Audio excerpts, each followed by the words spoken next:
యుద్ధం అనగా ప్రార్థన అన్నప్పుడు మరి ఈ ప్రార్థన ఎంతమంది అయితే చేస్తున్నారో వారు నలుగురిని జయిస్తారని చెప్పాను.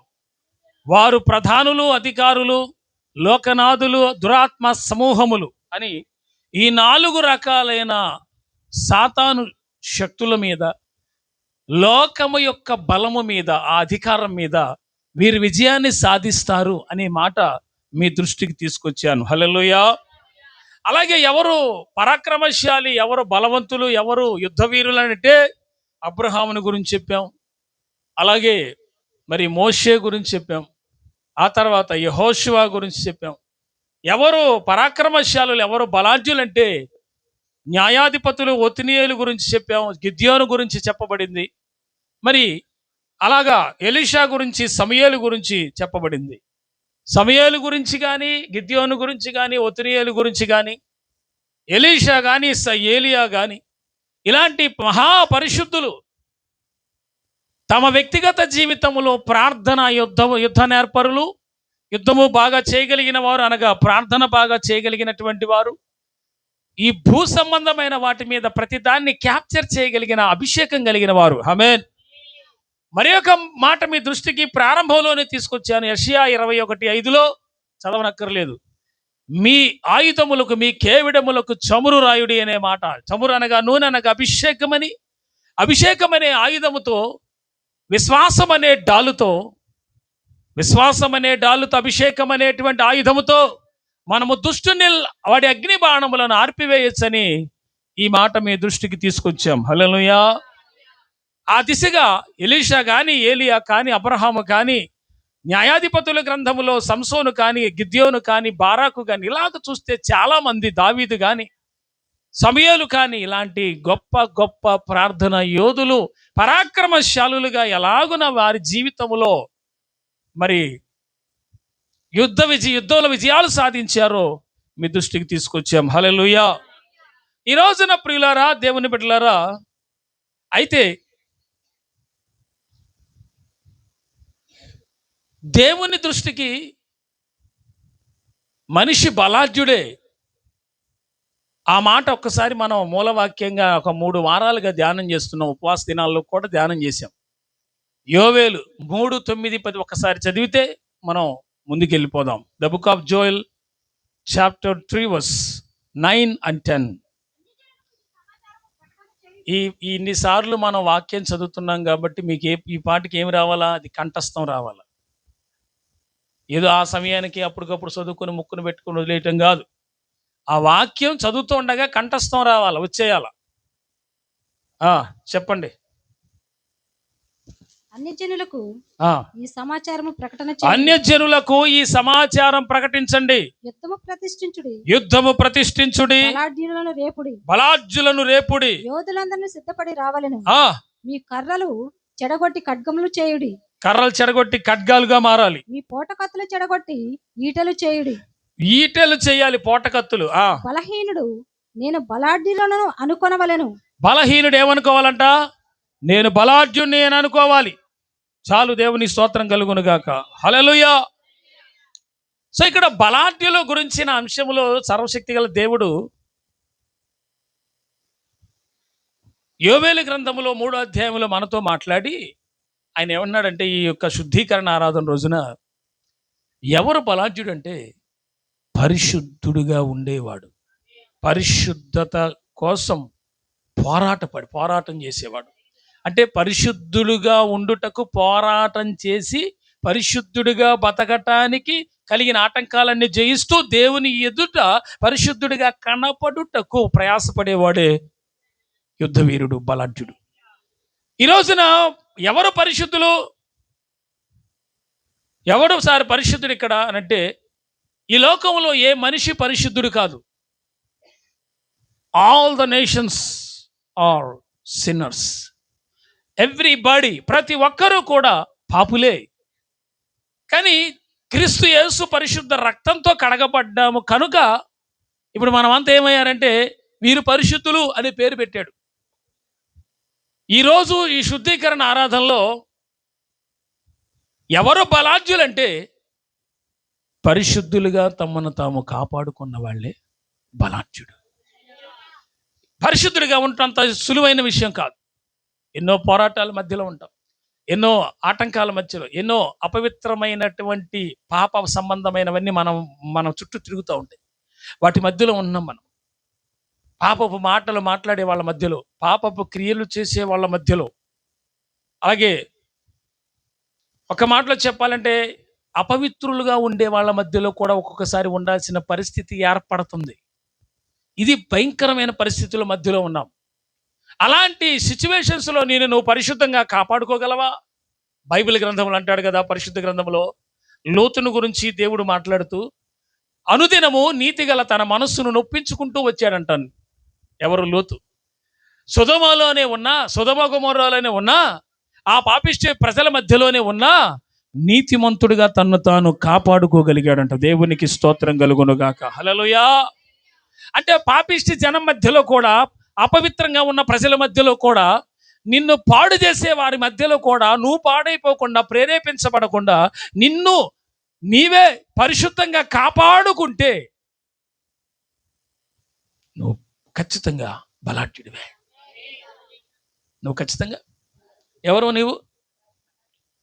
అది సాధ్యమవుతుందా? అయ్యో సంసోనా ఆ దిశగా దలీలా వెళుతుంటే చూసి మోహపడ్డావే.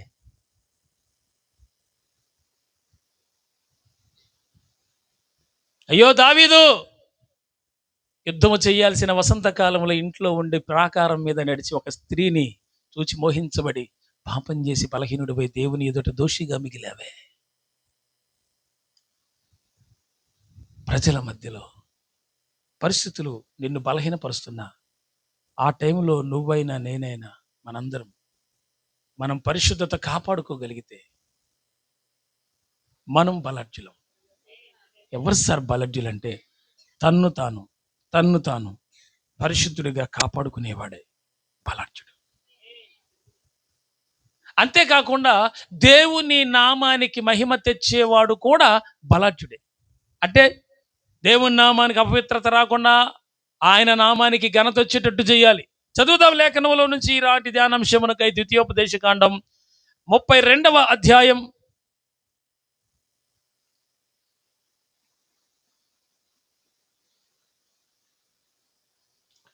51వ వాక్యాన్ని చదువుదాం.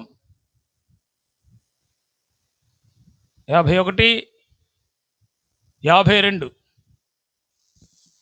ఏలియనగా మీరు సీను అరణ్యంలో కాదేశు బాగా గట్టిగా ఉజ్జీవంగా చదవాలా.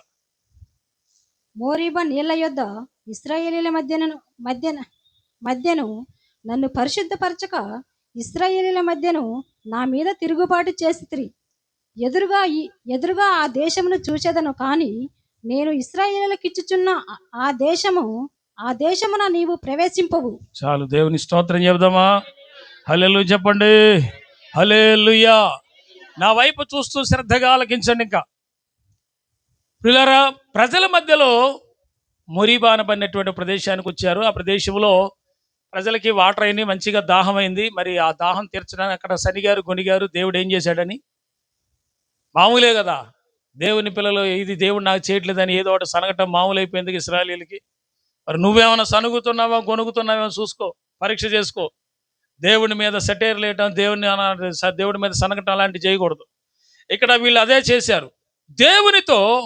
దేవుని మీద వారు మరి వ్యతిరేకమైనటువంటి కొన్ని మాటలు అక్కడ వారికి దాహమైనప్పుడు మాట్లాడారు. దాన్ని బట్టి దేవుడు ఎంతగానో బాధపడ్డాడు. వీళ్ళు ఎందుకు ప్రవర్తిస్తున్నారని. ఇంకోటి ఏంటో చెప్పనా, ఆ నీళ్లతో ఆ బండతో మాట్లాడమని చెప్పాడు మోషేతో. వెళ్తే నీళ్ళు వస్తాయని చెప్పాడు అన్నాడు. సరే మోషే వెళ్ళాడు, బండతో మాట్లాడకుండా ఈ పొరపాటును కొట్టాడు. అదేమైంది? సరే నీళ్లు సమృద్ధిగా వచ్చినాయి, కానీ తర్వాత చూశాడు లెక్క దేవుడు. హల్లెలూయా. అంటే మోషేని కూడా క్షమించలా. చెప్పిన మాట ప్రకారం చేయకపోతే మోషే అంతటోని క్షమించలా దేవుడు. ఈ విషయం చెప్పనా, పరిశుద్ధత విషయమై నిబంధన విషయమై ఆయన ఎంత జాగ్రత్తగా ఉంటాడో, పరిశుద్ధత విషయమై నిబంధన విషయమై దేవుడు ఎంత జాగ్రత్తగా ఉంటాడో తెలుసా, ఎంత కరెక్ట్గా ఉంటాడో తెలుసా. ముందు చెప్పినాక అది చెప్తా. ఇప్పుడు దేవుడు పరిశుద్ధపరుస్తున్నాడు. దేవుడు ఆ నీళ్ల దగ్గర మాట్లాడాడు. ఆ బండతో మాట్లాడమంటే కొట్టాడు. సరే ఆ నీళ్ళు వచ్చి నీ తాగారు. కానీ దేవుడు ఏమన్నాడు అక్కడ? నా నామాన్ని మీరు పరిశుద్ధపరచక అని అన్నాడు అక్కడ. ఏమన్నాడు? నా నామాన్ని పరిశుద్ధపరచలేదు మీరు అన్నాడు. ఎవరితో అంటున్నాడు ఆ మాట? ఇశ్రాయేలీయులతో అంటున్నాడు, మోషేతో అంటున్నాడు. ఇప్పుడు దేవుని నామానికి పరిశుద్ధత ఎందుకు ఇదైంది? అపవిత్రత ఎందుకు వచ్చింది? ఇక్కడ అదే ఉంది మాట చూడండి. నా నామాన్ని మీరు పరిశుద్ధపరచలా అన్నాడు. దేవుని నామాన్ని పరిశుద్ధపరచబడకపోవటానికి గల కారణం ఏంటంటే దేవుని మాటకు వ్యతిరేకం చేయటమే ఆయన నామాన్ని అపవిత్రపరచడం. ఇశ్రాయేలీయులు వారు దాహం అయ్యేస్తే గొనిగారు, శనిగారు, సరే వాళ్ళు ఆ పని చేయకూడదు, చేశారు, అది తప్పే. దేవుడు ఇస్తాడు, ఆయన అడిగితే ఇస్తాడు. ఈ మాత్రం దానికి ఆయాసపడిపోయి తొందరపడిపోయి పొరపాటున మాట్లాడకూడదు కదా. వారిని వెంబడిస్తున్నది ఏంటి? బండ కాదు, ఆత్మ సంబంధమైన బండ అని ఇప్పుడు కొత్త నిబంధనలో క్రీస్తుకు పోల్చాం మనం, పోల్చబడింది. కానీ వారిని వెంబడించింది ఆత్మ సంబంధమైన బండలోనిది వాళ్ళు తాగారు ఇశ్రాయేలీయులు. ఇప్పుడు మనం పరిశుద్ధాత్మ ద్వారా దాహం తీర్చబడుతుంది, ఆత్మదాహం. నీవేనా ఆత్మదాహము తీర్చిన వెంబడించిన బండవు. నిన్ను నన్ను మనలందరినీ ఆత్మ సంబంధమైన ఆ బండ అనబడిన క్రీస్తు వెంబడిస్తూనే ఉన్నాడు. హల్లెలూయా. ప్రియులారా, దేవుని బిడ్డలారా, ఒక మాట మీ దృష్టికి తీసుకుని హృదయంలోకి ఏంటంటే, నా వలన యేసయ్య నామానికి, ఆయన నామను పవిత్రపరచబడలేదా, పరిశుద్ధపరచబడలేదా? నా క్రియల వలన ఆయన నామానికి అపవిత్రత ఆపాదించబడుతుందా? అంత మహాగణుడికి, అంత మహా గొప్ప దేవుడికి నేను చేసిన కార్యాలను బట్టి ఆయన నామం పవిత్రపరచబడట్లేదా? ఎంత ఘోరమైన విషయం ఇది. ఈ రోజుల్లో మనుషులు ఎవ్వరికీ కూడా ఇది పట్టలేదు సార్. అసలు ఒక క్రైస్తవుడు క్రీస్తుని ఎరిగిన తర్వాత ఆయన నామానికి, ఆయన పరిశుద్ధ నామానికి మహిమొచ్చేటట్లుగా బ్రతకాలి. నా నామాన్ని మీరు పరిశుద్ధపరచలేదు అని అన్నాడు అక్కడ. అంటే కార్యం ఏంటి? బండతో మాట్లాడమన్నాడు మోషేతో, కానీ కొట్టాడు. ఇక్కడ మాట్లాడమన్నప్పుడు కొట్టాడు కనుక మోషేని కూడా కనాను చూడొద్దు, ఆగిపో అన్నాడు. దేవుని స్తోత్రం కలుగునుగా. మోషే ఆ తర్వాత 3 సార్లు బతిమలాడాడంట, నన్ను కనానుకు చేర్చవా, దయచేసి నన్ను క్షమించవా అంటే, ఇక నువ్వు దాని గురించి మాట్లాడకన్నాడంట దేవుడు. హల్లెలూయా. ఇంకోసారి డిస్కషన్ పెట్టద్దు, నువ్వు చూడవు, పిసగా కొండెక్కి చూడు, దూరంగా ఎక్కడో కనపడుతుంది, కొండెక్కి చూడు కనపడుతుంది అన్నాడు. అంతే. మోషే అంతటోనే దేవుడు పోనివలా. ఎక్కడ తేడా ఉందంటే మాట వినే విషయంలో, దేవుని మాట వినే విషయంలో సౌలు కూడా వెనకాడాడు. దేవుడు అమాలేకీయులు అందరినీ హతము చేయమని సమూయేలు ప్రవక్తతో చెప్పి పంపిస్తే, సమూయేలు ప్రవక్త వచ్చి చెప్తే చేస్తానని చెప్పి అమాలేకీయుల్ని అందరినీ హతం చేయడానికి వెళ్ళి గొర్రెలు, గొడ్లు, మేకలు, మందలు ఏవి బాగుంటే కంటికి ఇంపైనవన్నీ తీసుకొని వచ్చి తన ఇంట్లో పెట్టుకున్నాడు. ఆ యొక్క రాజును కూడా తీసుకొచ్చి చంపక తీసుకొచ్చాడు. ఆ భయంకరమైన శాపగ్రస్తమైన ఆ ప్రజల్ని పూర్తిగా నిర్మూలన చేయమని చెప్పాడు. ఈ అమాలేకీయులు ఇప్పటి నుంచి వాళ్ళు కాదు, నిర్గమాకాండంలో నుంచి చూస్తున్నాం మనం వీళ్ళని. ఈ అమాలేకీయులు సాతాను సమూహం, దురాత్మ సమూహాలకి సాదృశ్యంగా ఉందని చెప్తున్నాను. వాటితో మనకి ఇప్పుడు కాదు, ఎప్పటికీ పోరాటం ఉంది. దీంట్లో విజయం సాధించడానికి యుద్ధ వీరులు కావాలి, పరాక్రమవంతులు కావాలి, అనగా ప్రార్థనా యోధులు కావాలి. ఎవరు బలాఢ్యుడు అనే అంశంలో బలాఢ్యుడు కావాలి, నీవే. హల్లెలూయా. సో ఇక్కడ ఆయన నామం అపవిత్రపరచబడింది అంటే, ఆయన నామానికి కొంచెం ఆయన నామాన్ని పరిశుద్ధపరచక, మాట వినక ఇశ్రాయేలీయులు కానీ మోషే కానీ కొన్ని సందర్భాల్లో ఆయన నామాన్ని పవిత్రపరచక తప్పు చేశారు. క్రియలు, మాట వినకపోతే ఆయన నామానికి ఏమొస్తుందంటే అవమానం వస్తుంది. ఈ రోజుల్లో క్రైస్తవులుగా జీవిస్తున్న మనందరం, ప్రభువుని ఎరిగిన మనందరం కూడా ఈ ఒక్క మాట దృష్టిలో పెట్టుకోండి. నా క్రియల వలన దేవుని నామానికి మహిమ రావాలి, ఆయన నామం పరిశుద్ధపరచబడాలి. యేసుక్రీస్తు ప్రభువారు కూడా పరలోక ప్రార్థన చెప్పినప్పుడు ఏమన్నాడు? పరలోకమందున్న మా తండ్రి, నీ నామం పరిశుద్ధపరచబడుగాక అన్నాడు. ముందు అంటే ఎవరి వలన పరిశుద్ధత పరచబడాలి? ఆయన నామం కొన్ని క్రియల వలన, కొన్ని కార్యాల వలన, ఆయనకు మహిమంగా వచ్చే కార్యాలు చేయటం వలన ఆయన నామానికి మహిమ వస్తుంది, పరిశుద్ధత వస్తుంది. పరిశుద్ధపరచబడుతుంటాడు ఆయన. మన క్రియల వలన మనం చేసే ఏదో దానివల్ల ఆయనకి ఏదో అపవిత్రత వస్తుందని నేను అంటలేదు, కానీ ఆయన రవ్వంత పాపం కూడా చూడలేనంత మహాపరిశుద్ధుడు కదా. కోటి సూర్యుల కాంతుల కంటే తేజోమేడిగా వెలుగించబడుతున్నవాడు, వెలుగుతూ ఉన్నవాడు కదా. మరి ఆయన ఇక్కడ ఉన్నటువంటి ఈ మాట, నా నామాన్ని మీరు పరిశుద్ధపరచలేదు అని అన్నాడంటే దాని అర్థం సన్మానించలేదని కదా. ఆయన మాటని సన్మానించలేదని కదా. అర్థమవుతుందా? ఆయన మాటను నలుగురిలో సన్మానించలేదు, గౌరవపరచలేదు, అగౌరవపరిచారు. ప్రభు నామాన్ని ఘనత సన్మానించేటట్టు బతకాలి మనం. హల్లెలూయా చెప్దాం అందరం, గట్టిగా స్తోత్రం చెప్పాలి. హల్లెలూయా. సో ఇక్కడ మనందరము కూడా మరి ఎక్కడైనా ప్రభు నామానికి అవమానం తెచ్చేటట్టుగా బతకకుండా, ఆయన నామానికి మన ద్వారా మహిమొచ్చేటట్లుగా, ఆయన నామం పరిశుద్ధపరచబడుతూ ఇంకా మహిమ ఇంకా ఇంకా అతిగా ఘనత వచ్చేటట్లుగా మన బతుకు ఉండాలని ప్రభు పేరట మీకు తెలియజేస్తున్నాను. దేవుని స్తోత్రం కలుగును గాక. హల్లెలూయా. సో ఇక్కడ పరిశుద్ధత అంటే ఇప్పుడు దేవుని గురించి మనం విన్నాం. ఆయనకి ఎల్లప్పుడూ పరిశుద్ధత పరచబడాలి. మన క్రియల వలన, ఆయన మాట వినటం వలన, ఆయన సేవించటం వలన, ఆయన గౌరవపరచటం వలన, ఆయన మాటను సన్మానించటం వలన, ఆయన్ని సన్మానించటం వలన. హల్లెలూయా. ఈ పదాలు దానికి వర్తిస్తాయి. పరిశుద్ధపరచబడాలి ఆయన నామం మన ద్వారా. ఏదైనా గొడవ జరిగిందనుకో, క్రైస్తవులే కొట్టుకొని చేస్తున్నారు అనుకో, ఎవరికి సార్ అవమానం? చాలా పల్లెటూళ్ళలో ఉన్న సంఘాలు ఇలాంటి గొడవలు చాలా కామన్గా అయిపోయినాయి.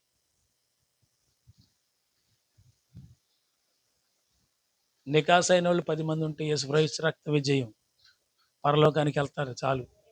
10 మందిలో 5 పోయినప్పుడు 10 మంది ఎత్తపడతాం శ్రేష్టమైంది కాదా? మాట్లాడట్లేదు మీరెవరు. 10 మందిలో 5 పోయారని యేసుప్రభు అన్నాడు కదా. ఆ 10 మంది ఎత్తపడితే చాలు అన్నా నేను. దేవుని స్తోత్రం. ఆ 10 మంది ఇక్కడ తయారైతే చాలని నేను అంటున్నాను. దేవుని స్తోత్రం. ఏందన్నా ఇంత కష్టం? ఆ 10 మంది కోసమేనంటే ఒక్కడి కోసమైనా సంఘం స్థాపిస్తారు దేవుడు. అదేముంది? మిగతా 99 మంది వెధవ గొర్రెలు అయితే, ఒక్క గొర్రె నీతి గల గొర్రె అయితే యేసు రక్తమే చేయమని ఆ సాధారణ సంఘం ఉంటుంది. అలా ఒక్క గొర్రె కోసం కూడా మందిరం కట్టిస్తారు దేవుడు అవసరమైతే. దేవుని స్తోత్రం. ఆ ఒక్క గొర్రె కోసం, ఆ నీతిమంతుడైన వ్యక్తి కోసం కూడా దేవుడు ఒక సేవకుడే నియమిస్తాడు. మామూలు విషయం కాదు ఇది. ఒక్కళ్ళ కోసం యేసు ప్రభు పోయాడు గెరాసీల ప్రాంతానికి. అది అయిపోయింది సరే. అవతల దెయ్యాలు పెట్టి వదిలిచ్చి బాగు చేశాడు. ప్రభు నీకు చేసిన మేలు ప్రకటించన్నాడు. ఆయన ఒక సువార్థికుడిగా మార్చేశాడు దేవుడు. గట్టిగా స్తోత్రం చెబుదాం. ఎక్కడ స్పందించాలో, ఎక్కడ సపాట్లు కొట్టాలో తెలియక శ్రోత కూర్చున్నారేంటి సార్ అసలు మీరు? ఆ దయ్యాలలో కొట్టి ఆయన సువార్థికుడిని చేశాడు దేవుడు. వెళ్ళు, దేవుడు నీకు చేసిన మేలు నువ్వు వెళ్ళి చెప్పు. ఒకడినేమో వద్దన్నాడు, నువ్వు అసలు ఊళ్ళో కూడా పోబాకరా అన్నాడు. ఒకడినేమో పో ప్రకటించన్నాడు. దేవుని స్తోత్రం కలుగునుగా. నేను మీకు ప్రకటించే మాట ఒకటే ప్రియులారా, ఆయన నామానికి మహిమ రావాలి, ఆయన నామం పరిశుద్ధపరచబడాలి. బయట నువ్వు బ్రతుకుతున్న విధానం, ఇంట్లో నువ్వు బ్రతుకుతున్న విధానాన్ని బట్టి నీ ద్వారా దేవునికి మహిమ రావాలి. ఆ పని ఏదైనా ఉంటే ఆ పని పెట్టుకో, మిగతా అన్ని వదిలే. దేవుని స్తోత్రం కలుగును గాక. అది మొదటిది చెప్పాను. ఇక రెండవది, నిన్ను నువ్వు పరిశుద్ధపరచుకోవాలి. పరిశుద్ధంగా బతకటమే బలాఢ్యుల లక్షణం. మరి బలాఢ్యుడు ఏం చేయాలి? తన తాను పరిశుద్ధపరచుకోవాలి. నీకు నువ్వే ఎలా పరిశుద్ధి వస్తుంది అంటే, యేసు రక్తం అప్లై చేసుకో. దేవుని స్తోత్రం. అదే ఒక సబ్బులాగో లేకపోతే అదొక ద్రావకం లాగో నేను చెప్పట్లా. ఆత్మలో కలిగే స్వస్థత, ఆత్మలో కలిగే వివేచన, ఆత్మలో కలిగే శుద్ధి, ఆత్మలో కలిగే శుద్ధి. దేవుని స్తోత్రం. ఎందులో కలుగుతుంది? ఆత్మలో కలుగుతుంది. దేవునికి స్తోత్రం కలుగునుగాక. Okay, the book of 2 Timothy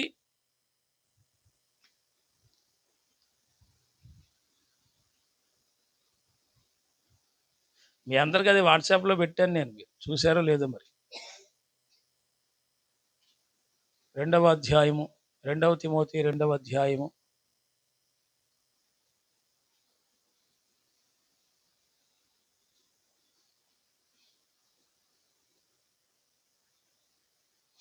21 నుంచి చదవండి. ఎవడైనను వీటిలో చేరక, అర్థం కాదు కాబట్టి 20 నుంచి చదవండి. పోనీ, గొప్ప ఇంటిలో ఎండి పాత్రలను బంగారు పాత్రలను మాత్రమే గాక కర్రవి మట్టివియు కూడా ఉండును. వాటిలో కొన్ని ఘనతకును కొన్ని కొన్ని ఘనహీనతకును వినియోగింపబడును. ఎవడైనను వీటిలో చేరక తన్ను తాను కొనిన ఎడల, తనను తాను పవిత్రపరచుకొనిన ఎడల వాడు పరిశుద్ధపరచబడి యజమానుడు వాడుకొనుటకు అర్హమై ప్రతి సత్కార్యమునకు సిద్ధపరచబడి ఘనత నిమిత్తమైన పాత్ర అయి ఉండును. గట్టిగా స్తోత్రం చెబుదామా? అందరం కూడా హల్లెలూయా చెబుదామా? ఈ వాక్య భాగములో గొప్ప ఇంట్లో మంచి మంచి పాత్రలు ఉన్నాయంట. కాస్ట్లీ ఉన్నాయి, ఘనమైన పాత్రలు ఉన్నాయి, ఘనహీనమైన పాత్రలు ఉన్నాయి. నా వైపు చూస్తూ వినాలి, నా వైపు చూస్తూ వినాలి, మీరు నా వైపు చూస్తూ వినాలి, కొద్దిసేపు అయినాక నా వైపు చూస్తూ వినాలి. గొప్ప ఇంట్లో ఘనమైన పాత్రలు ఉన్నాయి, వెండి పాత్రలు, బంగారు పాత్రలు ఉన్నాయి, కర్రవి మట్టివి కూడా ఉన్నాయి. బంగారంతో చేయబడిన పాత్రలు తీసుకొచ్చి పేడెత్తాం కదా, మాట్లాడాలి. పేడెత్తే దాంతో తీసుకెళ్ళి విలువైన వస్తువులు దానికోసం వాడరు కదా. పేడెత్తే దాంతో తీసుకెళ్ళి అందులో పంచభక్ష పరమాణాలు పెడతావా? అలా చేస్తావా? ఏ పాత్ర ఆ పాత్ర, ఏ స్థాయి ఆ స్థాయి, ఏ దేనికి వాడాలో దేనికి వాడాలో దానికే వాడాలి. దేవుని స్తోత్రం. మీరు బాగా అర్థం చేసుకోవాలి ఈ వాక్యాన్ని. ఇందులోనే ఉపదేశం ఉంది. అదే ఈనాటి ధ్యానాంశం. మనకి బాగా వినాలి ప్రియులారా. ఇప్పుడు ఆ పాత్రలు ఘనమైనవి ఉన్నాయి, ఆ ఇంట్లో గొప్ప ఇంట్లో మట్టి కూడా ఉన్నాయి. మరి దేని ఘనత దాందే. అయితే ఇక్కడ ఆ గొప్ప పాత్రలుగానైనా మరి మట్టి పాత్రలుగానైనా ఈ రెండిట్లో ఉండకుండా నువ్వు ప్రత్యేకంగా ఉండు అన్నాడు దేవుడు. ఘనంగా, ప్రభువా నన్ను ఘనమైన పాత్రగా వాడుకో ప్రభువా, ఈసై ఘనమైన పాత్రగా వాడుకునే పదమే నువ్వు వాడకూడదు ఇక. ఎందుకంటే దేవుడు వద్దన్నాడు కనుక. పాత్ర అంటే నువ్వే, నీ క్యారెక్టర్, నీ స్వభావం, నీ స్థితి. అవునా? ప్రభువా మట్టి పాత్రగానయ్యా నేను ఏ పాటు ఉన్నాయ్యా అట కూడా ఉండొద్దు. హల్లెలూయా. నువ్వు మట్టి కూడా అనుకోవద్దు. మరి ఏంటి? ఈ రెండిట్లో కాకుండా యజమానుడు వాడుకొనుటకు అర్హత కలిగిన పాత్రగా ఉండాలంట.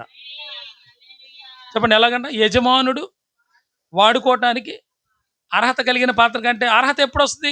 నిన్ను నువ్వు శుద్ధి చేసుకోవాలి, నిన్ను నువ్వు పరిశుద్ధపరచుకోవాలి. అక్కడ ఏమనుంది? తన్ను తానే పరిశుద్ధపరచుకోవాలంది. నిన్ను నువ్వే ఎలా పరిశుద్ధపరచుకుంటున్నావో ఎవరైనా చెప్తారా? ఇదే పెద్ద పజిలేం కాదు. నిన్ను నువ్వు ఎలా శుద్ధి చేసుకుంటావు? ఇందాకే చెప్పాను కదా. ఏంటి? యేసు రక్తాన్ని ఆత్మలో ప్రోక్షించుకోవటం, యేసు రక్తాన్ని శరీరం మీద ప్రోక్షించుకోవటం, ప్రార్థనలో విశ్వాసంతో దాన్ని మనం స్వీకరించటం. హల్లెలూయా. ఆత్మస్వరూపి అయిన దేవుడు కూడా, పరిశుద్ధాత్ముడు కూడా మనలోకి వచ్చి కన్ఫెస్ చేపిస్తాడు, అంటే ఒప్పిస్తాడు. పరిశుద్ధాత్ముడు కూడా మనలోకి వచ్చి మనం చేసిన పాపం, మనం చేసిన బలహీనత, మనం మాట్లాడిన ప్రతి వ్యర్థమైన ప్రతి మాటను బట్టి పరిశుద్ధాత్మ దేవుడు లోపలికి వచ్చి ఒప్పిస్తాడు, కన్ఫెస్ చేస్తాడు. హల్లెలూయా. అంటే ఆయన ఒప్పించడాన్ని బట్టి కూడా మనం ఏమవుతాం? పరిశుద్ధపరచబడతా ఉంటాం, క్షమించబడతా ఉంటాం. ఎందుకని? ఈ మానవులందరూ కూడా, మనం అందరం కూడా రక్తమాంసాలు కలిగిన ఈ దేహంలో జీవిస్తున్నాం. ఇది పాపంతో కూడుకున్న దేహం, ఇది రక్తంలో ఉన్న పాపం. ఇది మనం ఈ దేహాన్ని విడిచిపెట్టి వెళ్ళేదాకా ఈ పోరాటం మనకుంటుంది. ఏంటది? పరిశుద్ధంగా ఉండుటకు పోరాటం ఉంది, దురాత్మ సమూహములతో గెలుచుటకు పోరాటం ఉంది, ప్రార్థనలో పోరాటం ఉంది, పరిశుద్ధుడిగా జీవించుటకు పోరాటం ఉంది. హల్లెలూయా. మరి ఇప్పుడు మీరు ఈ లేఖనాన్ని చూస్తే అటు ఘనమైన పాత్రగా అని వద్దంటున్నాడు, ఇటు ఘనహీనమైన పాత్రగా కూడా వద్దంటున్నాడు. యజమానుడు వాడుకోవాలంటే, యజమానుడు దృష్టిలో, యేసే దృష్టిలో నువ్వు పడాలంటే, నేను పడాలంటే, మనం ఆ రెండిట్లో ఉండకుండా నిన్ను నువ్వు పరిశుద్ధపరచుకొని, నిన్ను నువ్వు పవిత్రపరచుకొని దేవుని దృష్టికి కనపడేటట్టు పరిశుద్ధంగా ఉంటే, దేవుని దృష్టికి నువ్వు పరిశుద్ధంగా ఉంటే, చూడండి బాగా, దేవుని దృష్టికి నువ్వు పరిశుద్ధంగా కనబడితే అప్పుడు నువ్వు అర్హత కలిగిన వ్యక్తివని ఆయన నిన్ను వాడుకుంటాడు. దేవుని దృష్టికి పాపిష్టి వ్యక్తిగా కనబడితే దేవుడు ఏమనుకుంటాడు సార్?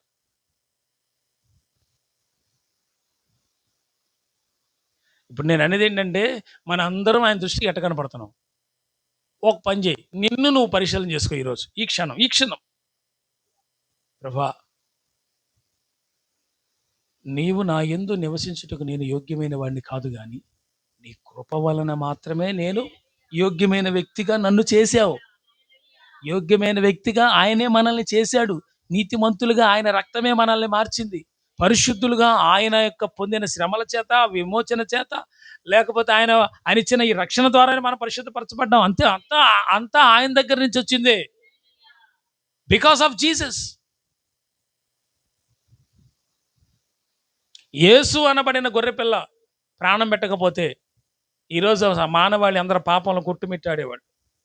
శాశ్వత విముక్తి యేసుక్రీస్తు ప్రభు ద్వారానే మానవాళికి కలిగింది. నీకైనా ఎవరికైనా ఈ లోకంలో రక్షణ ద్వారా, పాప క్షమాపణ ద్వారా మానవాళి విమోచించబడుతున్నారు. ఆయన నిర్దోషమైన గొర్రెపిల్ల, వధించబడినట్లుండిన గొర్రెపిల్ల. దేవుని స్తోత్రం కలుగునుగాక. సో ఇప్పుడు టాపిక్ ఏంటంటే, మీరు అంతా అర్థం చేసుకోవాల్సింది ఏంటంటే, నేను ఘనమైన పాత్రగా ఉండను, ఘనహీనమైన పాత్రగా కూడా కాదు. యజమానుడు వాడుకునేటట్టు పరిశుద్ధంగా ఉండాలి, తన్ను తాను పరిశుద్ధపరచుకోవాలి. ఇదే ఈరోజు ప్రాముఖ్యమైన విషయం. నిన్ను నువ్వు పరిశుద్ధపరచుకోవటం నెలకొక్కసారా, రోజున? చెప్పండి.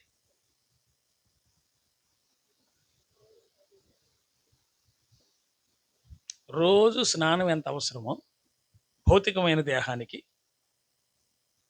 ఆత్మకు కూడా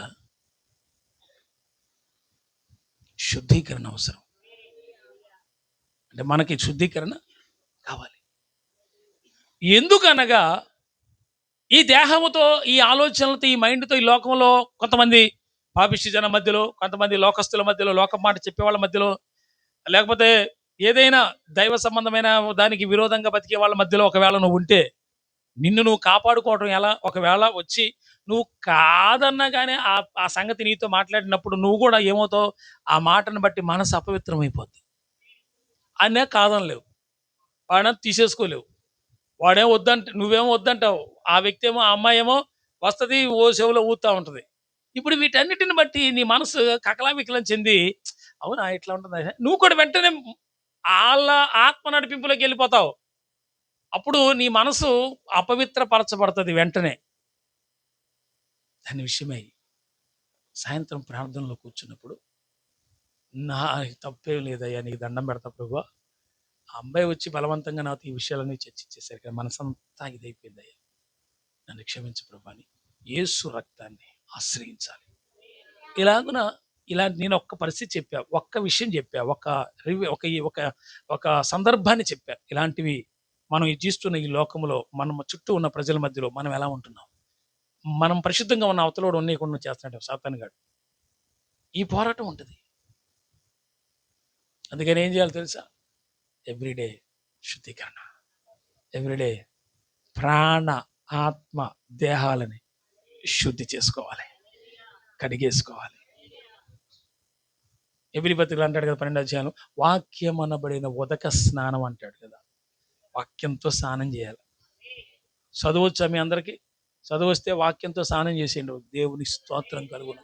ఒక లైన్ క్యాలెండర్ దగ్గరికి పోయి ఈరోజు ఏంద్రా అని చెప్పి చదవటం తప్పు కాదు, చదవాలని మేమేమి చెప్పాం, ఇచ్చాం, ప్రార్థన చేసుకుని వెళ్ళమని చెప్పాం, మంచిదే మంచిదే మంచిదే, కానీ దానికే పరిమితం అవుతారు. అదే తప్పు.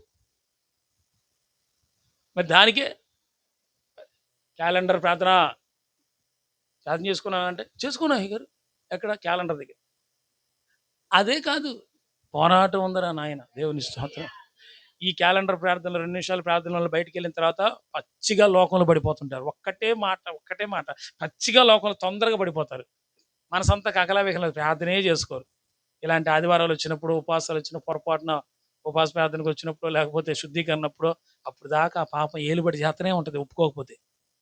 ఒప్పుకోకపోతే దాని పర్యవసానం నీ కుటుంబం మీదకి వచ్చేదాకా నువ్వు అలాగే నానిస్తే దాన్ని నీ కుటుంబం మీదకి వచ్చేస్తుంది. అది నీ కుటుంబం మీదకి రాకముందే నువ్వు పశ్చాత్తాపడి ఒప్పుకొని విడిచిపెట్టాలి. ఆలస్యం చేయటం ఎందుకు? రానుతావు ఎందుకు? పొరపాటున ఏదో జరిగిపోయింది మనసులో, చూపులో, మాటలో, చేయరాని కార్యం ఏదైనా జరిగిపోయింది, అయ్యా అయ్యా అయ్యా ఘోరమైన పాపినయ్యా నేను. అలాంటప్పుడు నువ్వేం చేయాలి? మాట్లాడు. శుద్ధీకరణ కావాలి. నీ మనసు రేపు బల్ల తీసుకోవటానికి ఎంత యోగ్యతగా ఉందో ఈరోజు టెస్ట్ చేసుకోవాలి. ఎంత చేసినా నడిపింపు రావట్లేదా? ఆగిపో. స్తోత్రం కలుగునుగా. మీ అందరి మొఖాలు చూస్తున్నా, ఆగిపోండి. అవసరమైతే నడిపింపు రాకపోతే, యోగ్యమైన మంచి మనసు, నీ మనసు నీ మీద మంచి సాక్ష్యం ఇవ్వకపోతే ఆగిపో.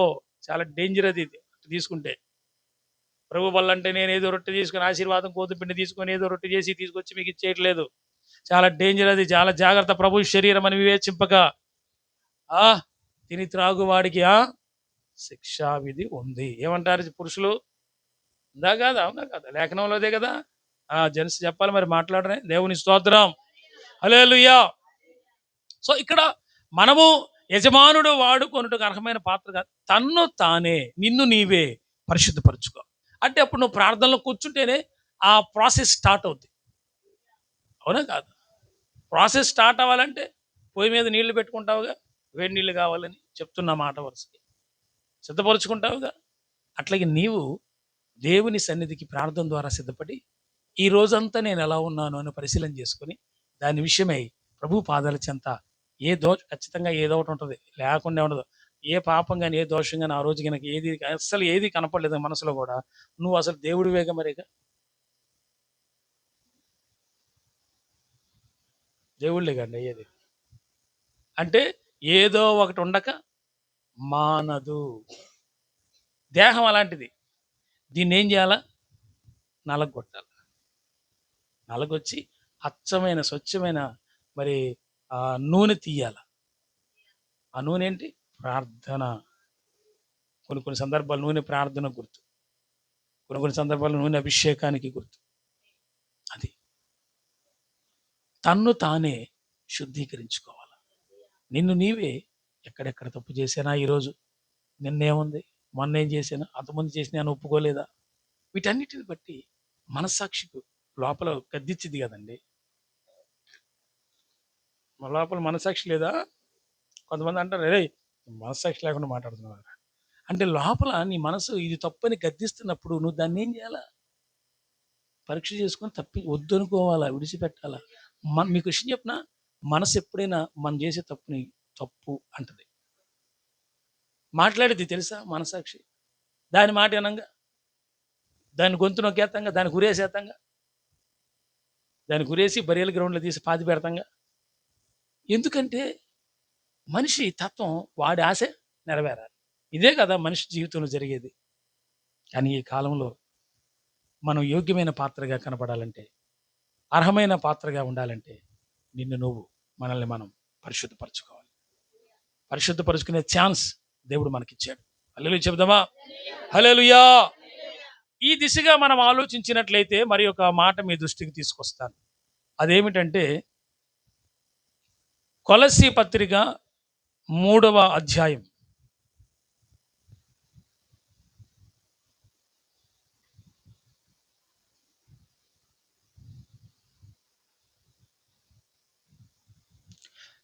క్షమించండి, 4వ అధ్యాయం 12, చాప్టర్ 4 వర్స్ 12. త్వరగా అండి. పనివారై ఉన్నారు మీలో 12వ వాక్యరా, మీలో ఒకడు అన్న దగ్గర నుంచి చదవండి. మీలో ఒకడును క్రీస్తు యేసు దాసుడనైన ఎపఫ్రా మీకు వందనములు చెప్పుచున్నాడు. ఎపఫ్రా గురించి పౌలు గారు చెప్తున్నాడు, వందనాలు చెప్తున్నాడు ఆయన అని అంటున్నాడు. ఆ తర్వాత మీరు సంపూర్ణులు. ఇక్కడ చూడండి, కొలస్సీ సంఘంతో పౌలు గారు అన్నాడు, మీరు సంపూర్ణులు అవ్వాలి. దేవుని స్తోత్రం చెప్పండి అందరూ మాట. ఒక్క నిమిషం ఆగుతల్లి. సంపూర్ణులు అంటే సపోజ్ మీ అందరూ ఒకవేళ మీరు పెళ్ళికి రెడీ అవుతున్నారు అనుకుందాం. పెళ్ళికి మీరు రెడీ అవుతున్నప్పుడు మీరు మంచిగా డ్రెస్సింగ్ చేసుకుంటారు. శారీ అయితే శారీ, అవునా, అన్నీ ఓకేనా అమ్మాయి, నువ్వు రెడీ అని అంటే ఐఎమ్ పర్ఫెక్ట్, ఐఎమ్ రెడీ అని అంటే ఏంటి దాని అర్థం ఏంటి? రెడీ అయిపోయాను, ఇక వెళ్ళిపోదాం అనే కదా అర్థం.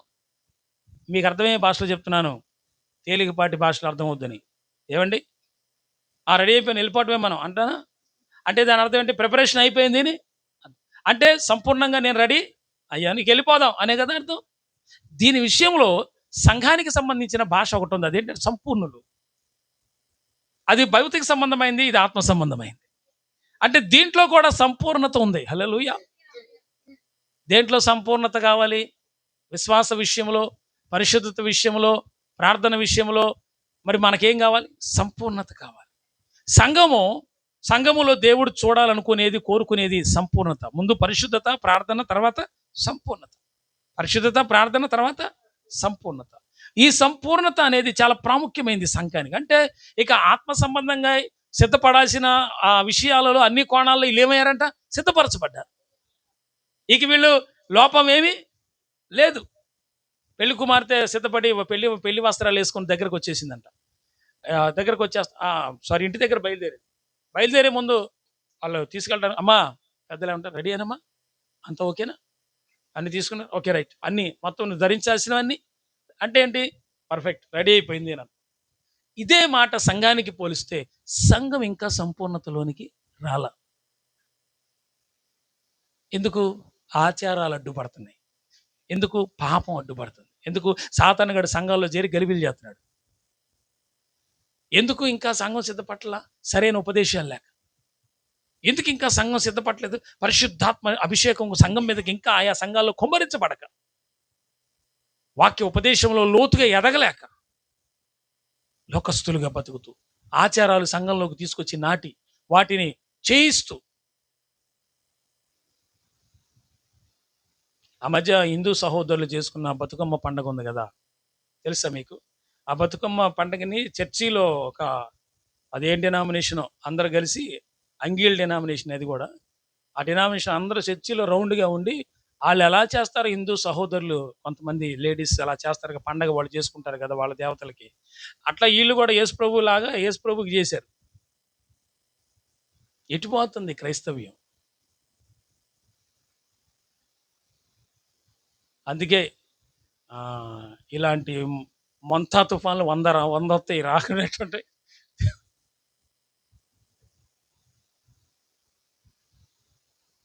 హైందవ సహోదరులది వాళ్ళ భక్తి వాళ్ళదండి, వాళ్ళ భక్తి వాళ్ళది, వాళ్ళతో మనకు అనవసరం. క్రీస్తుని ఎరిగినటువంటి వాళ్ళు వీళ్ళు ఎలా చేయటం ఏంటి? ఇది ఎందుకు సార్ మనకి అవసరమా? మీరేమైనా మారారా అంటే మారలా, ఇంకా మీరు కూడా మారలేదు సరిగా. రికార్డ్ అవుతుంది ఈ ప్రసంగం, నేను చచ్చిపోయిన తర్వాత కూడా ఆ రికార్డు ఉంటుంది. మీ పిల్లలు చూస్తారు. దేవుని స్తోత్రం. అప్పటికన్నా మారతారో లేదో మరి. దేవుని స్తోత్రం.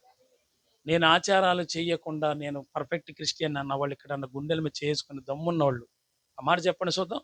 నేను అలా బతుకుతాను అన్నవాళ్ళు. మీ పిల్లల పెళ్ళిళ్ళు కానీ మీరు చేసే కార్యక్రమం ఒక్కటి కూడా లోక సంబంధమైనది ఏది రానికుండా అచ్చమైన ఒరిజినల్ క్రిస్టియన్గా బ్రతుకుతాను అన్నవాళ్ళు ఎవరన్నా ఎంతమంది ఉన్నారు ఇక్కడ? సంఘం కలుషితమైపోతున్న దినాలు, సంఘం కలుషితమైపోతున్న దినాలు. ఆచారాలకు ఇచ్చే ప్రాముఖ్యత యేసుప్రభుకి ఇవ్వట్ల, తోరణాలు కట్టే ప్రాముఖ్యత యేసుప్రభుకి ఇవ్వట్ల. ప్రతిదీ ఒకటి కాదు. సంఘం ఎలా సంపూర్ణతలోకి వస్తుంది సార్? రాకడప్పుడే ఎలా వస్తుంది సార్? పెళ్లి కుమార్తె పెళ్లి గదిలోనే ఉంది సార్, రావట్లేదు బయటికి. ఎందుకంటే సరైన సిద్ధపాటు లేదు. కానీ వాక్యం అన్నాడు పౌలు గారు, సంపూర్ణత కావాలి, పర్ఫెక్ట్నెస్. లోపాలు ఉన్నాయి, అది ఎప్పుడు సరవుతాయా? దానికోసం పోరాడాలి. పరలోకం ఊరికే రాదు. ఆయన కూడా చెప్తూ ఉంటాడు కదా, డబ్బులు ఊరికే రావాలి. బంగారం ఇచ్చి ఆయన లలిత జ్యువెలరీస్, లలిత లేని అదేనా? డబ్బులు ఊరికే రావన్నట్టుగా పరలోకం కూడా ఊరికే రాదు. ఆ ఒక్క పదంతో బాగా కోట్లు సంపాదించాడు ఆయన. సరే, ఆయన సంగతి మనకి ఎందుకులే కానీ పరలోకం ఊరికే రాదు, సంపూర్ణత ఉండాలి. ఆమేన్. నిన్ను నువ్వు నలగొట్టుకోకపోతే, పోరాటంలో గెలవకపోతే, ప్రార్థన చేయకపోతే, సంపూర్ణత లేకపోతే దేవుని రాజ్యంలోకి రావు. నువ్వు మారు మనసు పొంది నేను బాప్తిసం పొందాను అని ముద్ర ఒకటి వేసుకుంటే ఉపయోగం ఏంది? అందరూ ఎలక్షన్లో పోటీ చేస్తున్నారంటే ఈడికి పోటీ సీట్ ఇచ్చారు, ఈడి ఎమ్మెల్యే అనుకుంటున్నాడు, అందరూ ఈడికి ఎందుకంటే ఈడు తెలియదు ఎవరికి. నీ పరిస్థితి అది అట్ట అయిపోతుంది, అడ్రస్ లేని పరిస్థితి. సంఘం ఎప్పుడైనా క్రీస్తు అంటే వరుడికి సాటి అయిన సమరూపము గల వ్యక్తిగా, క్రీస్తు ఎలాగా మహిమ గలవాడు అంత మహిమ సంఘానికి రావాలి. ప్రార్థన ద్వారా, పరిశుద్ధత ద్వారా వస్తుంది. గట్టిగా స్తోత్రం చెబుదాం. హల్లెలూయా. తర్వాత చదువుదాం. సంపూర్ణుల అవ్వాలి. ప్రతి ప్రతి విషయంలో విషయంలో దేవుని చిత్తమును గూర్చి ఆ, సంపూర్ణాత్మ ఆ, సంపూర్ణాత్మ ఆ. సంపూర్ణాత్మ నిశ్చేత నిశ్చయత గలవారునై నిలకడగా ఉండవలెనని ఇతడు ఎల్లప్పుడూను పోరాడుచున్నాడు. హల్లెలూయా. ఎపఫ్రా గారి గురించేనా మాట్లాడుతుంది పౌలు గారు? అవును. అతడు ఏంటంట 12వ వాక్యం అంటాడు కదా, మీరు సంపూర్ణులు అవ్వాలని, మీరు దేవుని చిత్తాన్ని ప్రతి విషయంలో తెలుసుకోవాలని, సంపూర్ణత నిశ్చయత గలవారి నిలకడగా ఉండవాలని ఎపఫ్రా మీ గురించి ప్రార్థన చేస్తున్నాడు బాబు అని అంటున్నాడు పౌలు గారు. హల్లెలూయా. ఎపఫ్రా గురించి ఇతను ఎంత ఆసక్తి కలిగిన వాడంటే ప్రార్థన విషయంలో ఎంత ఆసక్తి కలిగిన వాడు. కొలస్సీ సంఘంలో ఉన్న వాళ్ళందరంట సంపూర్ణులు అయిపోవాలి. తర్వాత ఏమంటున్నారు, మరి వాళ్ళు సంపూర్ణ ఆత్మ నిశ్చయత గలవారునై నిలకడగా ఉండాలని, ప్రతి విషయంలో దేవుని చిత్తం. హల్లెలూయా. మరి మనం దేవుని చిత్తాన్ని ప్రతి విషయంలో చేస్తామా? మనం చేసినాక దేవుడి చిత్తం అయితే ఇదే దేవుడి చిత్తం అంటామా? పెళ్ళిళ్ళు జరిగే తంతే ఇది. మాట్లాడడం ఎవరు? అంతా అయిన తర్వాత భాష గారు వాక్యం రాసేయండి అక్కడ అందరం మీద. ఒరే మమ్మల్ని అడగవా అసలు? దేవుని స్తోత్రం. పుట్టిదే సార్, అంత మాయ క్రైస్తవులు పోగారు ఈ దేశంలో. దైవ చిత్తాన్ని తెలుసుకోవటం తెలియట్లా.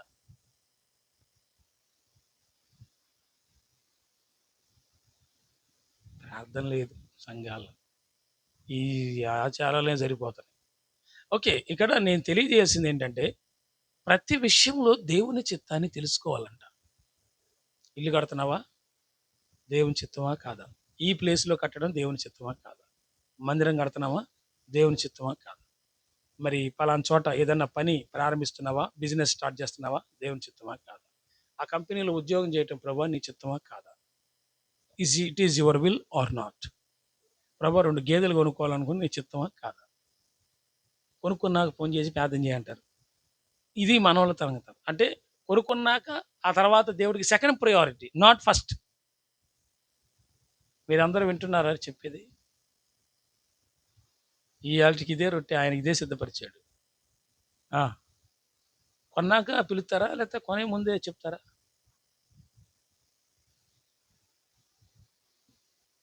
ప్రియారిటీ ఫస్ట్ ఎవరికి? దేవుడిగా, తర్వాత మీకా? ఫస్ట్ ముందు మనుషులు నిర్ణయాలు, ఆ తర్వాత దేవుడిది అన్నట్టుగా చేస్తారు. ఆ తర్వాత పిలిచి ఎక్కడ ఉన్నా భాష గారు రండి, మీరు మీ ప్రార్థన చేయండి, అయిపోయింది అంటే ఏం చేశారు? చివరికి యేసు ప్రభుని చివరిలో పెట్టారు. ఆయన దేవుని కార్యాలు, వివాహ కార్యాలు, ఇంటి కార్యాలు, బిజినెస్ కార్యాలు, ఉద్యోగ కార్యాలు, కుటుంబంలో జరిగే ప్రతి కార్యం దైవ చిత్తమా కాదా అని ముందు ప్రార్థన చేయాలి.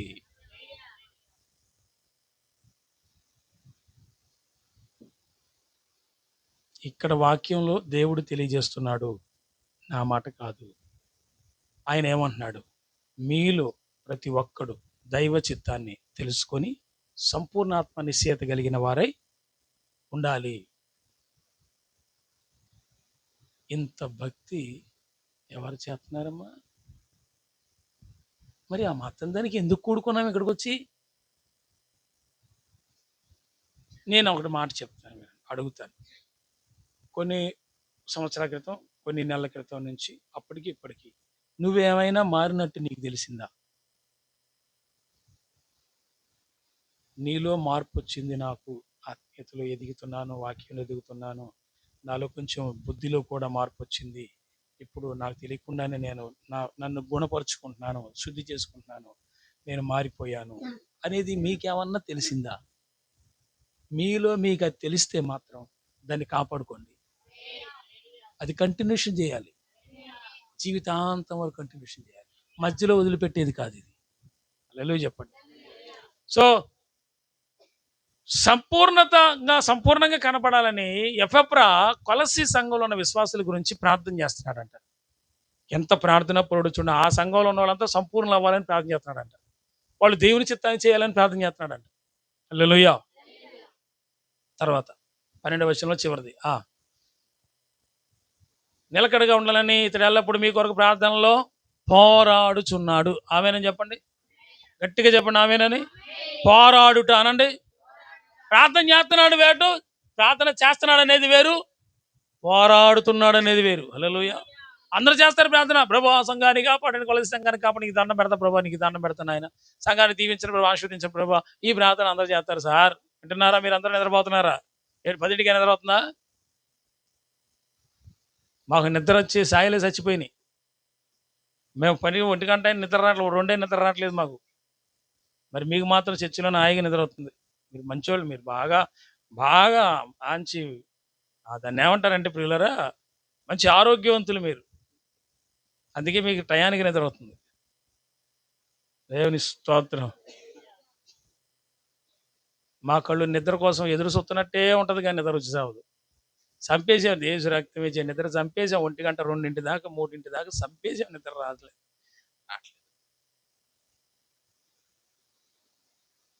చంపేయి నువ్వు కూడా. దేవుని స్తోత్రం. ఇక్కడ ఎన్ని చంపేసుకుంటే అక్కడ అంత బతుకుతాం. దేవుని స్తోత్రం. పోరాడుతున్నాడు. పోరాటం. నీకేమో ఆరాటం, తినే ఆరాటం. నీ ఆరాటాల గురించి, సంఘ ఆరాటాల గురించి ఎన్ని చెప్పమంటావు? తినే ఆరాటం, వెళ్ళే ఆరాటం, వెలిగిపోయే ఆరాటం, తాగాలనే ఆరాటం. ఎన్ని ఆరాటాలు ఉన్నాయో మనుషులకి. గరాట మనుషులు మామూలు కాదు వీళ్ళు. పోరాటం ఎదురా అంటే అంత ఆరాటమే. పెళ్లికాడ చూడాల. షుగర్ ఉన్న వాళ్ళు మేము కూడా అది వచ్చిందాకా వెయిట్ చేస్తూ ఉంటాం. పర్లేదమ్మా, కానీ ఈ తిరిగి పడిపోయే వారం వస్తే తప్ప, కళ్ళు తిరిగి కింద పడే వారం వస్తే తప్ప, చెప్తుంటే ఇక ఆరోగ్యవంతులకి ఆరాటం ఎక్కువ. ఆరోగ్యాన్ని కాపాడుకోవాలని, తొందరగా కొంపకపోయి నిద్రపోవాలని ఆరాటం. ఏందిరా, ఏంది ఈ దేహాన్ని దేంతో పోషిస్తున్నాం? హల్లెలూయా. దేంతో పోషిస్తున్నాం ఈ దేహాన్ని? సకల విధములైన సుఖప్రదములైనటువంటి వాటి చేత ఈ దేహమును సమృద్ధిగా పోషించుచు, దీన్ని కాచి కాపాడుచు, దీన్ని వినమ్రంగా లోక శరీరాశయాలకు వాటికి లోపరిచి, అర్థమవుతుందని చెప్పే భాష, లోక సంబంధమైన వాటికి లోపరిచి, బుద్ధి లేని అడ్డగాడి తెలవలే ఈ లోక సంబంధమైన వాటికి గుడ్డిగా లోపడి, దీన్ని పెంచి పోషించి చివరికి సాధించేది ఏంటయ్యా అంటే రోగం. అదే ఆత్మలో పెనుగులాడితే మోషే ముఖం దేవుని సన్నిధిలో ప్రకాశించిందంట. ప్రార్థనలో పోరాడేవాడి యొక్క ముఖం దేవుని సన్నిధిలో వెలుగుతుంది. వాడెక్కడున్నా కానీ ఆత్మలో మంట మండుతుంటాడు దేవునితో. ఎన్ని పోయి ఆరాటాలు ఎక్కువైపోయాయి. ఆత్మ సంబంధమైనవన్నీ పోయి ఆరాటాలు ఎక్కువై. నువ్వు పోరాడరా బాబు ప్రార్థనలో అంటే ఈ పోరాటాలు పోయి ఆరాటాలు ఎక్కువైపోయి ఏం చెప్తావు? దేవుని స్తోత్రం. 3వ అధ్యాయము 22వ వాక్యం.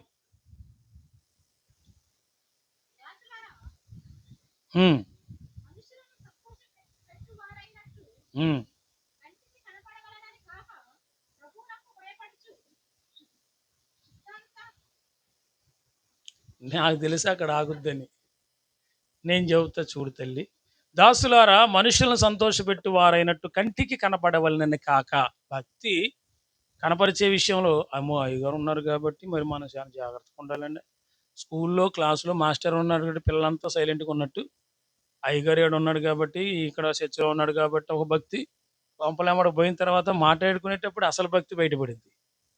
అది భక్తి కాదు, విరక్తి. దేవుని స్తోత్రం. ఇక్కడ ఏమంటాడు వాక్యంలో? కంటికి కనబడవలెనని భక్తి చేయొద్దు. మీరు ఒకళ్ళు గమనించుంటారా? నన్ను ఒక మాట అడగనండి, కొంచెం మీరేమీ అనుకోకుండా ఒక మాట మిమ్మల్ని అందరిని అడుగుతున్నా, సంఘంలో ఉన్న వాళ్ళందరూ. అయ్యా అందరూ వినండి. వీడు కంటికి కనిపించడు కానీ వీడు మామూలుడు కాదు అనే బుద్ధి ఈ సంఘంలో ఎవరినైనా మీరు చూసారా?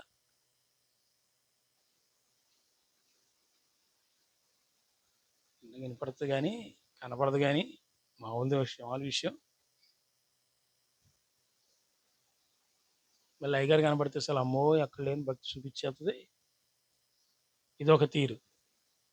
ఎన్ని రకాలైనటువంటి మనుషులు. నేను ఇక్కడ మీకు ప్రకటించేది ఏంటంటే, కంటికి కనబడేటట్టుగా కాకుండా యథార్థంగా ఉన్నదేదో ఉండండి. What is in you, what is you, నువ్వేంటో నీకే తెలియాలి. నువ్వు వాస్తవికతలో ఉండు, యాక్టింగ్ వద్దు. వేషధారులైన శాస్త్రులారా, పరిసయ్యులారా, మీరు పుదీనాలోను సదాపాలోను జీలకర్రలోను 10వ భాగం, అన్నిట్లో 10వ భాగం ఎత్తున్నారు కానీ వాటిని మానక వీటిని చేయాలన్నాడు. ఏంటా చేయాల్సిందంటే అంతరంగం శుద్ధి కావాలి అన్నాడు. పైపైన శుద్ధి చేస్తారంటే వీళ్ళు పాత్రల్ని. ఈ రోజు నీ అంతరంగం లోపల శుద్ధి అయిందా లేదా పరిశీలన చేసుకోవాలి. లోపల అంతరంగం శుద్ధి కాకుండా, అంతరంగం పశ్చాత్తాపడకుండా, చేసిన పాపాన్ని బట్టి ఒప్పుకోకుండా ఉంటే ఎవరు నువ్వు అసలు ప్రభు పాలలో పాల్గొనటానికి? నీకేం రైట్ ఉంది? అంధవిశ్వాసులు, గుడ్డి భక్తులు. అందుకే నేను మీకు తెలియజేసేది ఏంటంటే ప్రియులారా, కంటికి కనపడాలని చేయొద్దు అంటున్నావు అమ్మా రమణ. నాకే ఇంకా సైట్ రాల. దేవుని స్తోత్రం. రాకుండా ఉండాలని ప్రార్థన చేయండి. మీరు 60 ఏళ్ళ దాకా కళ్ళజోడు పెట్టకూడదు.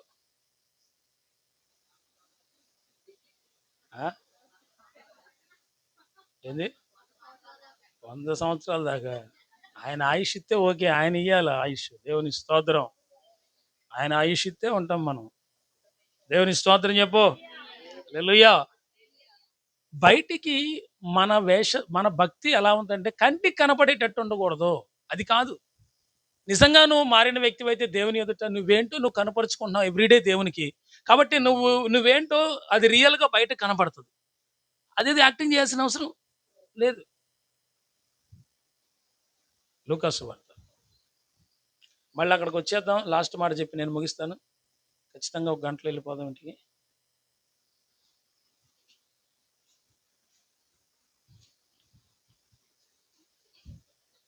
మన సంఘస్థులకి తొందరగా ఎలగదు. ఏంటండి?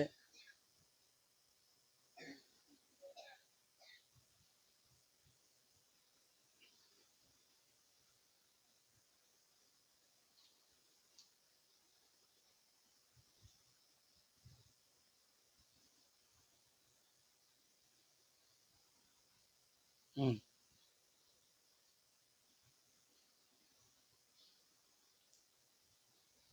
11వ అధ్యాయం లూకాసు వార్త 39 నుంచి.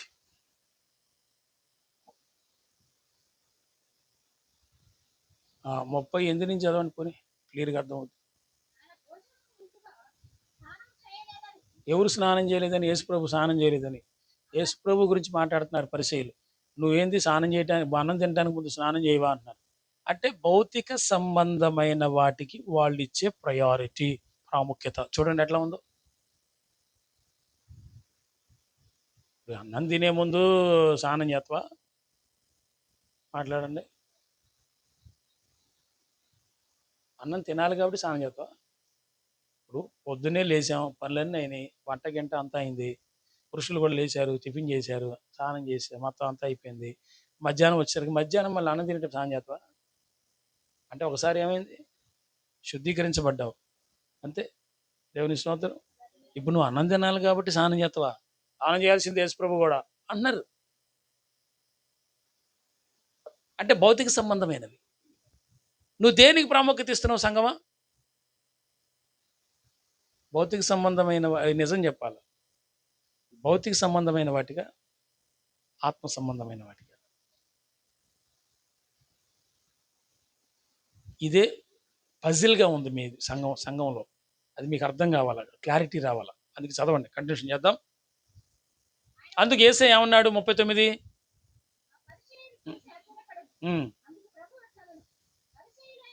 మీరు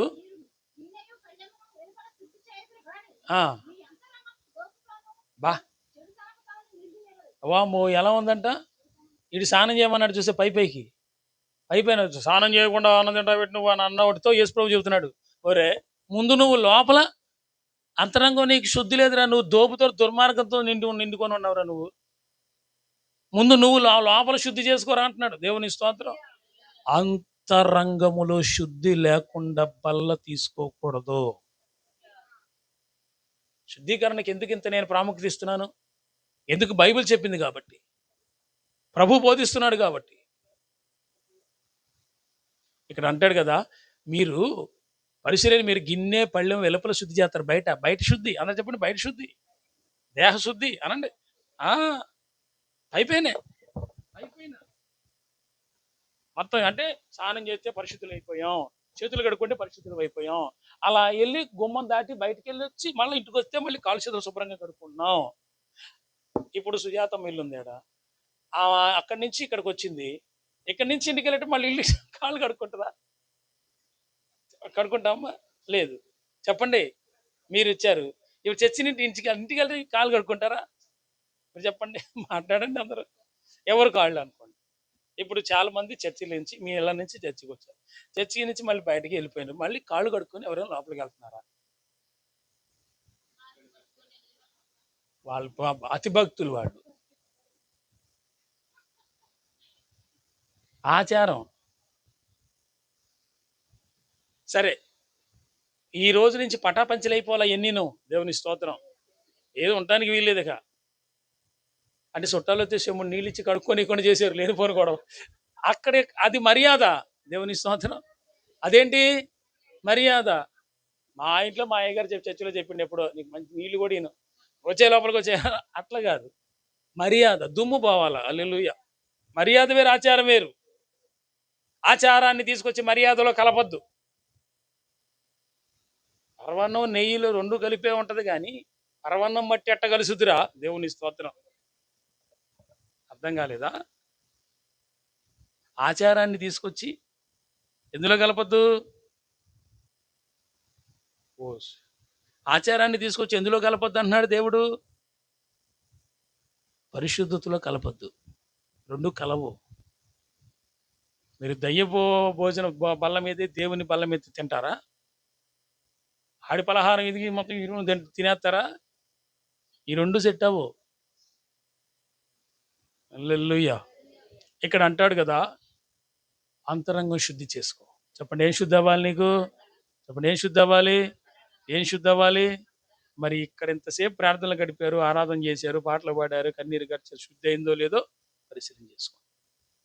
అప్పుడు గంగాళపు అనుభవం అంటారు దీన్ని. అంటే యాజకుడు పరిశుద్ధ ప్రత్యక్ష గుడారానికి వెళ్ళేటప్పుడు గంగాళం దగ్గరికి వెళ్ళి దాంట్లో ఉన్న నీళ్లు చేత కాళ్ళు చేతులు శుభ్రంగా కడుక్కొని దేవాలయంలోకి వెళ్ళాలి. అంటే అది ఏం తెలియజేస్తుందంటే శుద్ధీకరణ. చెప్పండి, ఏంటి? శుద్ధీకరణ. హల్లెలూయా. ఓకే. ఇక్కడ తర్వాత ఏమన్నాడంటే, అవివేకులారా. అంటే ఇప్పుడు దేవుడి ఉద్దేశం ఏంటి? మీరు పైన చేస్తున్నారా, అంతరంగం కూడా శుద్ధి కావాలరా అంటున్నాడు. అయిపోయింది కాదు, ఫ్రెష్గా స్నానం చేసామా, తెల్లబట్టలు వేసి వస్తే నువ్వు పరిశుద్ధివా? ఎవదలబా నువ్వు అసలు. నేనైతే నా భాషలో అయితే అదే తిట్టిపారేతాను. అది కాదురా భక్తి. అసలు తెల్లబట్టలు మెయింటైన్ చేయటం కాదు. నేనైనా మీరైనా లోపల కూడా మెయింటైన్ చేయాలి. అంతరంగం శుద్ధి కావాలి. లోపల మనసు ఎట్టుందో చూడాలి. అప్పుడు అది ఇంటికి పోయిన తర్వాత నువ్వు ప్రార్థనలో కూర్చున్నప్పుడు నిజంగా నీ మనసాక్షి నీకు వినపడిద్ది స్వరం. సూచనలు కానీ ఎంతసేపు వాక్యం ఉన్నాగా, అసలు ఇప్పుడు ప్రార్థన చేసుకోవడం నీకు ఏమైందమ్మా అంటది మైండ్. ఇంటికి వెళ్ళాక అలా అనకపోతే అప్పుడు అడగండి. ఎందుకంటే మనలో ఉన్నవాడు లోకములో ఉన్నవానికంటే ఆయన మాట్లాడతాడు. నీ అంతరంగంలో నుంచి పరిశుద్ధాత్ముడు నీతో, ఆత్మస్వరూపి అయిన దేవుడు నువ్వు చెయ్యాల్సింది ఏంటో మాట్లాడతాడు. అదే చెయ్యవు. అందుకే బలహీనతలు వస్తున్నాయి, అందుకే నష్టం, అందుకే కష్టం, అందుకే బాధ. నీకు అర్థమవుతుందా? ఒరే, బయట చేసినోడు లోపల చేయలేదా? అంతే కదండి. అంటే దేవుని ఉద్దేశం ఏంటంటే ఆత్మ లోపల శుద్ధి కావాలి. ఫస్ట్ అది ప్రియారిటీ. తర్వాత అయ్యో 42 తల్లి 40 కూడా ఉందిగా, 41. కొంపలో అన్నీ శుద్ధిగా ఉండాలంటే నీకేదన్నా కలిగింది ఏదన్నా అంటే కొంచెం ధర్మం చేయి. మొత్తం తెగ తినేబాక. గత రూ. 10 ఒక రూ. 5, రూ. 100 ఒక రూ. 10 దేవుడికిచ్చి ఏంటి మీరందరూ మీరంతా ఏం చేస్తున్నారు? రేపు చూస్తా కదా. దేవుని స్తోత్రం. రేపు మామూలు పరీక్ష ఉండదు. దేవుని స్తోత్రం కలుగునుగా. ఉండటమో ఊడిపోవటమో తేలిపోవాలి, రావటమో ఆగిపోవటమో తేలిపోవాలి రేపే. అస్సలు మీకు నేను తీసుకొచ్చిన రొట్టె సమృద్ధిగా పెట్టి వెళ్తున్నా. మీ రొట్టె నాకెందుకు? హల్లెలూయా. దేవుని స్తోత్రం చెప్పట్లా. మీకు కలిగిన ఏం చేయాలా? అన్న నా దగ్గర పాత చీర ఉంది, ఎవరైనా వచ్చింది, అమ్మ తీసుకురా, కట్టుకోమ్మా. అదేందుకు కొంపలో బీరువాళ్ళు ఊరికే మూలం పడి ఉంటుంది. కానీ ఎవరికి ఇస్తే వాళ్ళ ఒళ్ళు కప్పబడింది, వాళ్ళ దేహం కప్పబడింది. ఎవరికన్నా ఈ క్రిస్మస్ కాలం వచ్చింది, సెమీ క్రిస్మస్ జరుగుతుంది, ఎవరైనా ప్రేరేపణ కలిగిన వాళ్ళు 10 మంది బయట రోడ్ల మీద ఉండే వాళ్ళకి దుప్పట్లు పంచండి. ఒక్కొక్కరు ఒక్కో దుప్పటి కొనియండి. నీకు కలిగినవి ధర్మం చేయి. నీ కొంపలో నీ ఇంట్లో ఉన్న అన్ని శుద్ధి చేయబడతాయి అంట. యేసయ్య మాట ఇదే. ఇయ్యక ఇంట్లో శుద్ధి కావట్లేదు. ఏ రోజు నాకు పేదవాడిని పిలిచి ఒక దుప్పటి ఇచ్చివా? మీకు కాబట్టి నేను వాక్యం చెప్తున్నాను. ఇంకో సేవకుడికి చెప్పడు అసలు. మత్తయి సువార్త 25వ అధ్యాయంలో చారిటీ చేయమని చెప్పాడు దేవుడు. నేను చెరసాల్లో ఉంటుంది, మీరు నా ఎద్దుకు రాలేదు. నేను రోగిన ఇంటిని, మీరు నా దగ్గరికి రాలేదు. నేను ఆకలిగా ఉంటుంది, మీరు నా దగ్గరికి రాలేదు. నేను ఇట్లా కొన్ని మాటలు చెప్పాడు యేసయ్య. అంటే బాధలో ఉన్న దగ్గర, రోగంలో ఉన్న వాళ్ళు వెళ్ళి ఏదో చేయాలి కదా. ప్రతి కిస్మిస్కి నువ్వే కిస్మిస్లు వేసుకొని పాయసం తాగేస్తావు. నీకు నీవే శుభ్రంగా బట్టలు కొనుక్కొని ఇలా అసలు ఈ కొత్త సంవత్సరం ఇది అసలు మనకి ఒక రూపాయలు నీవని మీ ఆయనతో పోరాడాలా, కొత్త బట్టలు కొనుక్కొని వేసుకొని తెగ జిగేలు చర్చిలో. చత్ నువ్వు ఒక సంఘమా? నేను రాకపోయినా పర్లేదు, రేపు ఆదివారం పాస్టమ్ కానీ మరి అవసరం అయితే సార్.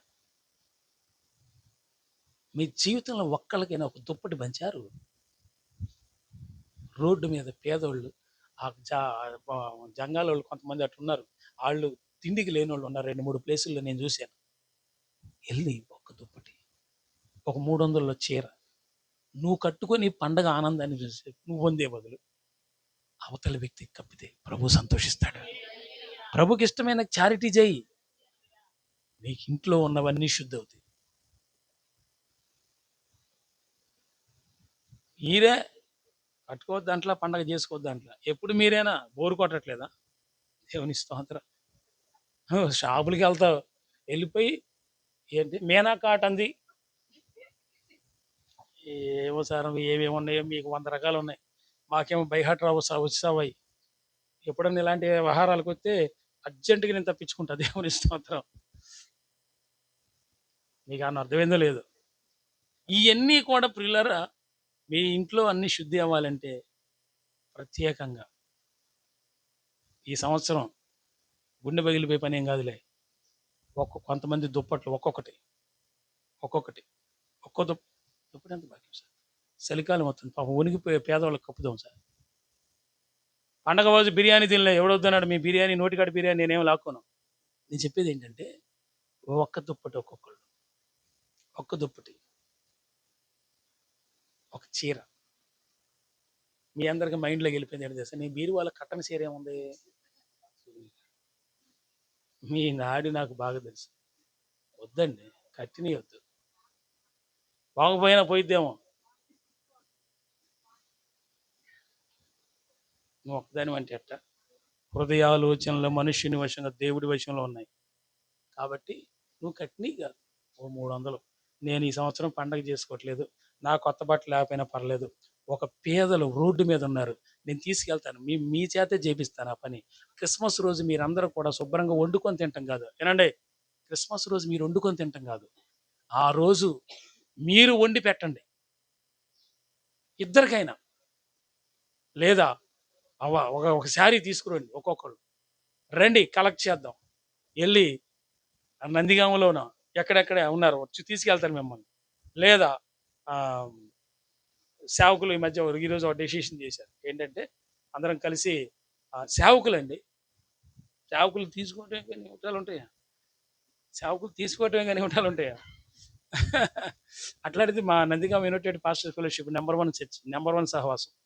అందరూ ఏం చేస్తారు మీరు అంటే, నేనేమన్నానంటే అందరికీ పండగ ఖర్చులు అని చెప్పి 1000 రూపాయలు వేశారు. సరే ఇక ఇంకా ఏం చేస్తారు మీరు అంటే, రెండు రైస్ బ్యాగులు ఇస్తానన్నా నేను. సరే నేనేదో అనుకున్నా, ఇంకొంతమందికి అట్లా అనుకుని సేవకులు. ఎప్పుడైనా మీరు చూసారు ఇది సేవకుల్లో యూనిటీ? సేవకుల్లో నుంచి స్పాన్సర్ చేసి ఇవ్వటం. అందులో ఇంకోటి ఏంటి తెలుసా? పేద సేవకులకి ఇవ్వటం. అస్సలు కొనుక్కోలేని వాళ్ళు ఉన్నారు, 10 మంది 20 మంది సంఘం ఉన్నవాళ్ళు ఉన్నారు వాళ్ళకి. తర్వాత ఆ ఏరియాలో ఆ గ్యాస్ కంపెనీ రోడ్లో కొంతమంది పేదలు, వాళ్ళందరికీ బట్టలు, దుప్పట్లు బట్టలు కొనేసి 75,000 దాకా అవుతుంది. అందరం కలెక్ట్ చేసి ఈ చారిటీ చేద్దామని పొద్దున్న డిసైడ్ చేశాం. నేను మీ చేత చేయించాలనుకుంటున్నాను. నీ దృష్టికి ఒక్క దుప్పటి ఎంత భాగ్యం, ఒక్క చీర ఎంత భాగ్యం.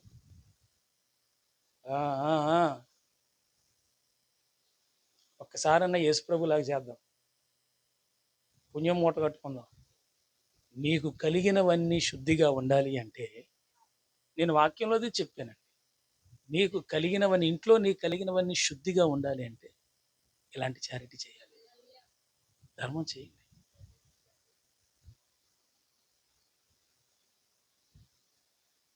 ఎప్పుడు చేస్తారో చెప్తాను. కరెక్ట్గా వారం రోజులే, డిసెంబర్ నెల కదా, ఓకే. ఈ ఒక 10 డేస్ టైం ఉంది, ఈలోపు సిద్ధపరచుకో. నువ్వు ఏందన్నా ప్రతిసారి ఏదో కార్యక్రమం పెడతావు, డబ్బులు అడుగుతావు అంటావా? నేను డబ్బులు అడటానికి కాదు, నేను దేవుడి కోసం పెడతాను. నేను ఏది చేసినా దేవుడి కోసం చేస్తాను. మా జేబులు నింపుకునే పని చేయం, జేబులో పెడతాం, పెట్టాం, పెడతాం కూడా. ఇంకా యేసుప్రభు ఆయుష్ ఇచ్చి ఆశీర్వాదం ఇచ్చి ఇంకా పెడతాం ఆయన సేవ కోసం. కాబట్టి ఇది మీరు చేసి చూడండి, మీ ఇంట్లో శుద్ధి అవుతాయి అన్ని. దాన ధర్మములంట యెహోవాకు ఇష్టమైన యాగం, యాగం యాగం ఇష్టమైన యాగం. రోడ్డు మీద ఉండండి అలా వాడికి దుప్పటి కప్పితే ఆ పేదవాళ్ళకి చేరదు, అప్పుడు వచ్చే ఆనందం అట్లా ఎవరిస్తారు సార్? అది క్రిస్మస్కి మనం ఆ పండగ రోజు చేసేసుకుందాం, కానీ దానికి ముందు ఈ చారిటీ మనం చేద్దాం. ఏమంటారు? నా మాట కాదు, పరిశుద్ధాత్ముడి మాట. హల్లెలూయా. నీ కలిగినవన్నీ శుద్ధిగా ఉండాలి సార్, ధర్మం కూడా చెయ్యి.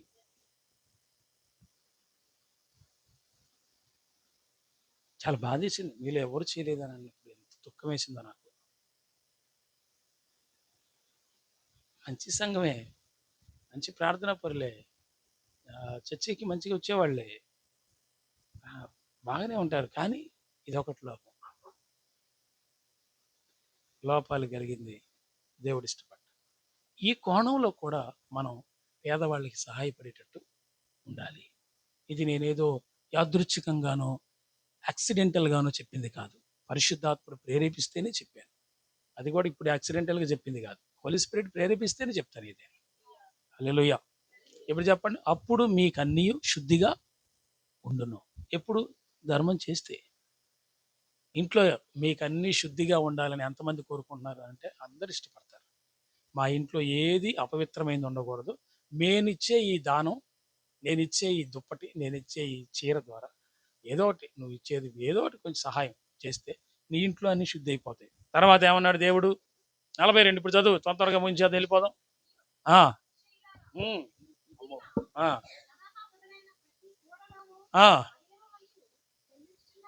ఆగండి ఎందులో ఇస్తున్నారంట? పుదీనా. మరి మీరు చికెన్లో వేసుకుంటున్నారు కదా పుదీనా, చెప్తున్నారా? అసలు ఎందులోనే వేసుకోరు మీరు. వాళ్ళు వేసుకున్నారు, వాళ్ళు తింటారు, వాళ్ళు తెచ్చారు, ఓకేనా? పుదీనా, సదాప అదొక వస్తువు. మొదలైన ప్రతి కూరలోనూ చర్చికంట ఈ పరిచయలు వీళ్ళంట, శాస్త్రులు అంట, కూరలో కూడా దశంభాగం తెస్తారంట చర్చిలోకి. పాస్టర్ గారు వాళ్ళే తింటారు, పాస్టర్లు వాళ్ళే తింటారు, చేస్తున్నారంట. తర్వాత ఏమైంది? వాము కూరలు అయితే తెస్తున్నారు, పుదీనా అయితే తెస్తున్నారు, కానీ ఏం విడిచిపెట్టారంట? న్యాయాన్ని, దేవుని ప్రేమను విడిచిపెట్టేశారు. అసలు ఏంది సార్ అసలు ఈ రెండు ప్రాముఖ్యం కాదా? మాట్లాడాలి మీరు, ఈ రెండు ప్రాముఖ్యం కాదా? It's two things are very most important.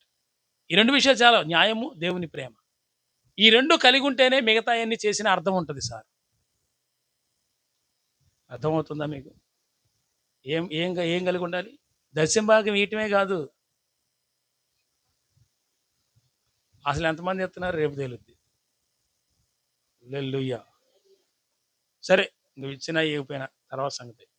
ముందైతే నువ్వు ఏది ఇచ్చినా దేవుని కోసం, అది న్యాయము, దేవుని ప్రేమ, ఈ రెండు ఉండాలి. అవి ఇయటమే కాదు, ఈ రెండు కూడా మిస్ అవుతున్నాయి. ఈ రెండు ఉండాలి. న్యాయం ఉండాలి నీలో, దేవుని ప్రేమ కూడా ఉండాలి. ఇది యేసు ప్రభు చెప్తున్నారు వాళ్ళతో. తర్వాత చదువు.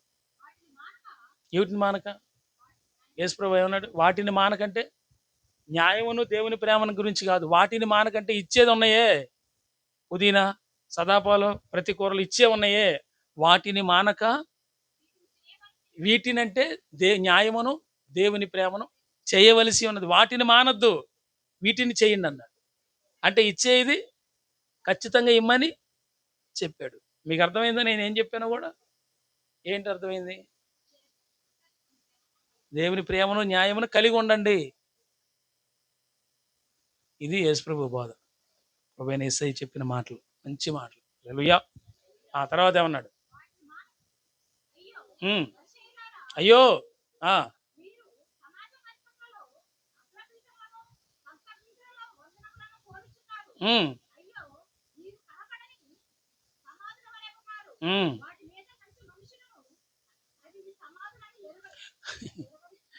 వాళ్ళ సమాధులు అంట, కనబడని సమాధులు అంట. వీళ్ళు బయట కనబడే సమాధులు ఉన్నాయా లేవా? ఊరు బయట ఉంటాయి కదా కనబడే సమాధులు అనండి. వీళ్ళు ఎవరంట? కనబడని సమాధులు. అవి కనబడకుండా ఉన్న సమాధి తొక్కి నడుతున్నారు. వీళ్ళేమో కనబడకుండా ఉన్నవాళ్ళు. అయ్యేం కనబడి ఏం కనబడినాయి. వీళ్ళు వీళ్ళు వీళ్ళు సమాధులు అని తెలియక జనాలు వీళ్ళ మీద వీళ్ళతో పాటు ఉంటున్నారంట. ఎంత నటన! ఏం సార్? మీరు కనబడిన సమాధులు, వాటి మీద నడుచున్న మనుషులు అవి సమాధులని ఎరుగరు.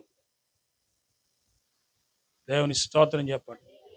కాబట్టి మీరంతా ఒక విషయాన్ని గమనించండి. ముగించేద్దాం. మీకు కావాల్సింది అదే, మీ ఆరాటం కూడా అదే. ఏందంటే ప్రియులారా,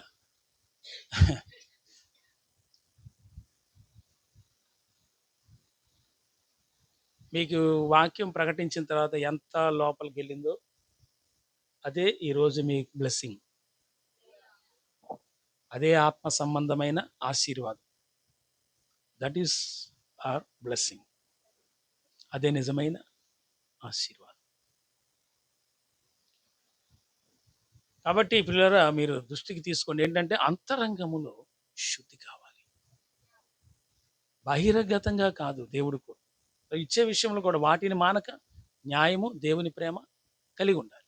అంతేనా? ఇంకేమైనా చెప్పాడా? చాలా ఉన్నాయి. ముందు మనిషి అంతరంగంలో శుద్ధి కావాలి. అంతరంగాన్ని శుద్ధి చేసేది యేసు రక్తం. మనసాక్షిని చేయునో మన యేసయ్యా, మనసాక్షిని.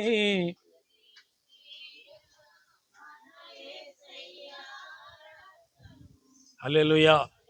కనుక ప్రియులారా, ఈరోజు విన్న ఈ వాక్యంలో మొదట మన ద్వారా, మన క్రియల ద్వారా దేవుని నామం పరిశుద్ధపరచబడాలి, ఆయనకి మహిమ రావాలి. 2, యజమానుడు వాడుకోవటానికి అర్హమైన పాత్రగా ఉండాలంటే నిన్ను నువ్వు పరిశుద్ధపరచుకోవాలి. 3, అంతరంగం శుద్ధి కావాలి. ఈ విషయాలన్నీ మనసులో పెట్టుకోండి. ప్రభు ఈ మాటలు దీవించునుగా. ప్రార్థన చేసుకుందాం.